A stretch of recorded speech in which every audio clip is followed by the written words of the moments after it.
প্রতি বছর জীবনসঙ্গী খোঁজার ব্যতিক্রমী এক মেলা বসে রাজশাহীতে, যেখানে মেয়েরা আসেন সেজে গুজে, ছেলেরাও আসেন পরিপাটি হয়ে। এরপর এদিক সেদিক ঘুরে খুঁজে চলেন নিজের জন্য যোগ্য জীবনসঙ্গী।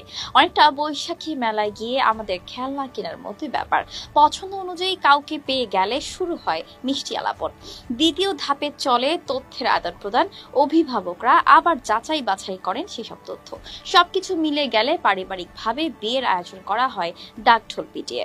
এভাবেই রাজশাহীর গোদাগাড়ী উপজেলার পাকড়ি ইউনিয়নে ঝালপুকুর গ্রামে পহেলা বৈশাখে অনুষ্ঠিত চড়ক মেলায় সাঁওতালরা তাদের জীবনসঙ্গীকে এভাবেই খুঁজে নেন। এবছরও পহেলা বৈশাখের দিন চড়ক মেলায় উৎসবে মেতে ওঠেন সাঁওতাল জনগোষ্ঠী। বেশ জমজমাট ছিল আয়োজন, অংশগ্রহণ করেন সব বয়সী মানুষ।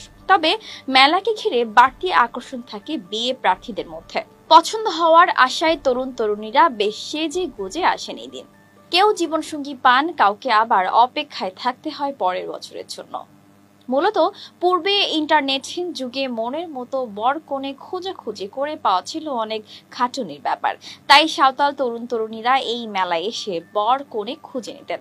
সেই ঐতিহ্য তারা ধরে রেখেছেন আজও। তবে মেলা থেকে কাউকে পছন্দ হলেই বর কনে বানিয়ে ফেলা যায় না। সাঁওতাল রীতি অনুযায়ী দেয়া থাকে নানা রকম শর্ত, যার মধ্যে অন্যতম হলো ছেলে মেয়েরা একই গ্রামের কাউকে পছন্দ করতে পারবে না। অন্য গ্রামের মেয়ে পছন্দ হলে তবেই আলাপ করা হয়। সাঁওতাল জনগোষ্ঠী কঠোরভাবে মেনে চলে এই রীতি। শুধু জীবনসঙ্গী খোঁজা নয়, বৈশাখী মেলার অন্যান্য সকল ঐতিহ্য খুঁজে পাওয়া যায় রাজশাহীর এই মেলায়।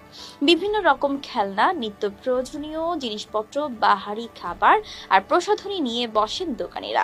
মেয়েরা কিনে নিয়ে যায় চুড়ি, ফিতা, আলতা সিঁদুর, শাখা পলা, হাঁড়ি পাতিল, দা বটি সহ নানা প্রয়োজনীয় জিনিস।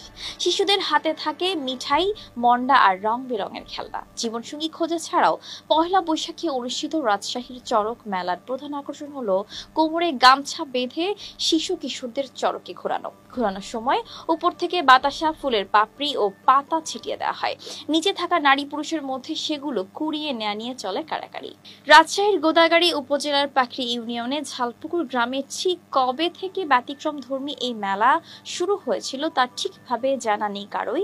সাঁওতাল জনগোষ্ঠীর মধ্যে যুগ যুগ ধরেই চলে আসছে বহু পুরনো এই ধারা।